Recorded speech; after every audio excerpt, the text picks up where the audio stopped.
دې آیاتونو مبارکو کې یو واقعه بیانېږي د حضرت داوود علیه السلام او د حضرت سلیمان علیه السلام. داوود علیه السلام دا د سلیمان علیه السلام پلارو.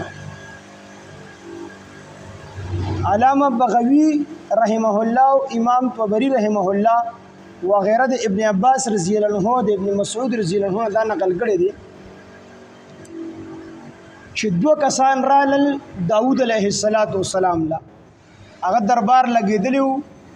دوه کسان رالل د یو کس دعوه وکړله چې د یو ګډبه و یو زمیندار و. د دې ګډبه نوم آلوخه او د دې دغه پټي والا نوم ایلیا. آلوخه او ایلیا دا دواړه رالل. نو د دې پټي مالک دعوه وکړله چې د دې آلوخه د ګډو زما ټول فصل ختم کړی دی. هغه خوړلې د شپې بېغه د شپه کې ګډې راغلې وي، زما ټول فصل ختم کړی دی.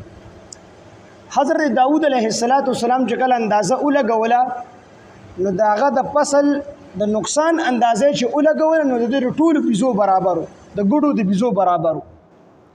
نو داوود علیه السلام د ده نه ګډې واخیستلې، د ګډو واله او دا ګډې د پټي د مالک ته حواله کړلې. دا دواړه چې کله واپس راوتل نو په دروازه کې سلیمان علیه السلام ماشوم دی، لا د 2 کالو دی. د ناسو تپوس یو کو فیصله څنګه وشوله، ورته وی غډو والا ودی چې مانه هټولې ګډې واغستلې د پټي مالک له ورکړل. سلیمان علیه السلام او فرمایل یو کو چردا فیصله ما کولی نو دوړو ته پکې پیدا و، د پټي مالک ته پیدا و، د ګډو مالک ته پیدا و. نو دا خبره چا داوود علیه السلام له دربار ته ورسوله. داوود علیه السلام سلیمان علیه السلام راوغوښتو، ورته وی تا فیصله څنګه کوله؟ هغه ما فیصله داسې کړې وه چې د دې ګډو والا نه به مې دا ګډې اخیستې وي، د پټي د مالک له به مې ورکړې وي، د پټي د مالک په د دې ګډو نه پیدا حاصلوله، وړی به یې کنچي کولې، هغه به یې خرڅولې او د ګډو د بیزو پیدا به استعمالول ځان له. او د ګډو د مالک ته مې پټې حواله کړی چې ده پکې کم فصل کرلی و، د ده د ګډو چې کم فصل خوړلی دی اکه فصل به پکې کرلی و.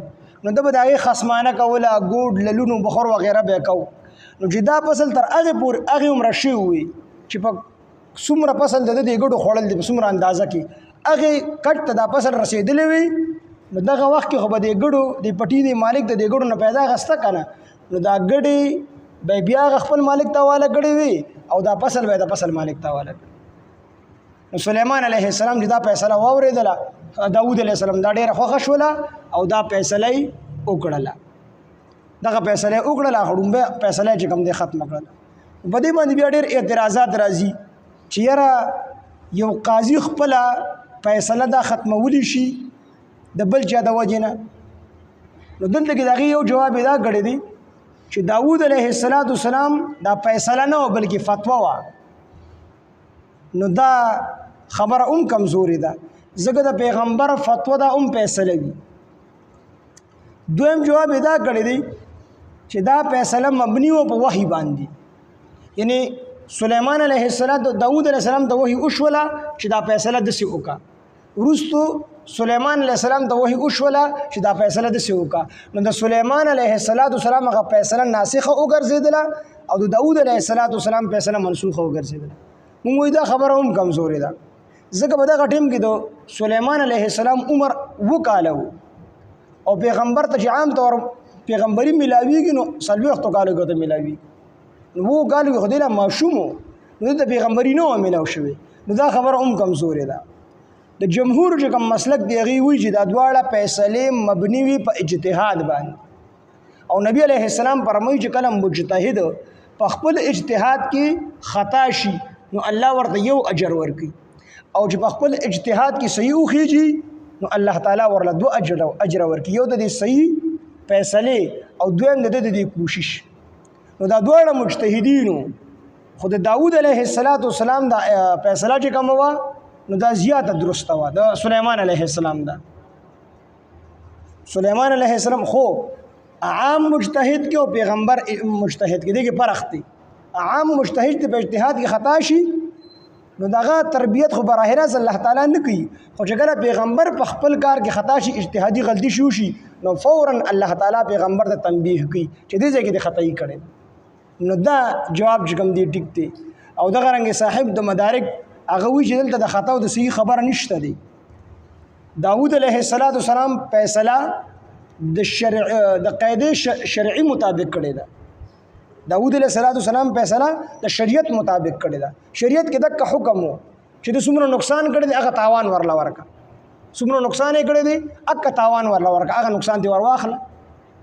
نو دغه د ګډو عمر نقصانو نو غونډې ګډې هغه تاواله کړي، دغه فیصله په خپل ځای باندې ټیکو، هغه د شرعي قاعده مطابق فیصله کړی.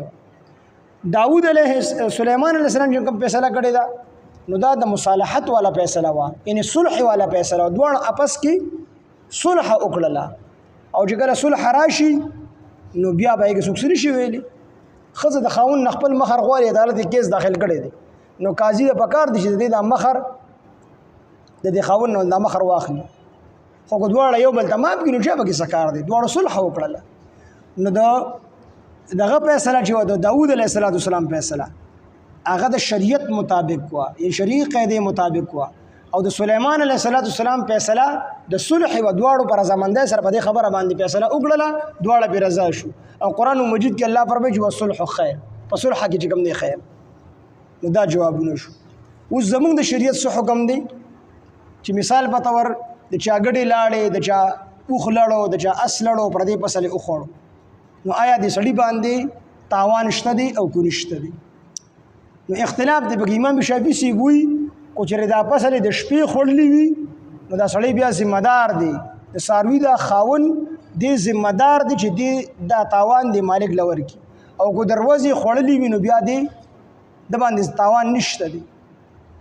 او هغه د دې آیات نه استدلال کوي او د نبی علیه السلام د یو حدیث نه دا هغه استدلال کوي چې بر رضی الله عنه اوخ چې کوم دی د چاباغ ته تللی او هغه ته خوراک کړی نو نبی علیه السلام فیصله وکړله چې د شپې د دې څاروو تاسو ذمہ دار یې چې د څاروي دا تړی په کور کې، کو چېرې دا څاروي لړو د چا باغ ته نقصان ورسو، د چا فصل ته نقصان ورسو، نو د څاروي د خاون به ذمہ داري دی به دغه تاوان ورکوي. او کو دروازې ورسو نو دروازې به د پټي مالک ذمہ داري، ځکه هغه پکار ده چې دروازې الله تعالی د معاش لپاره پیدا کړل، د خپل فصل حفاظت په خپل باندې کوي. او زمونږ امام سی وایي چې نه د شپې او دروازې خبره پکې نشته دی. نبی علیه السلام فرمایي چې د سارو نقصان دا هدر دی، دا معاف دی. هغه د شپې لاړو کو دروازې لاړو، خو په شرط دی چې څوک محافظ ور سره نه وي.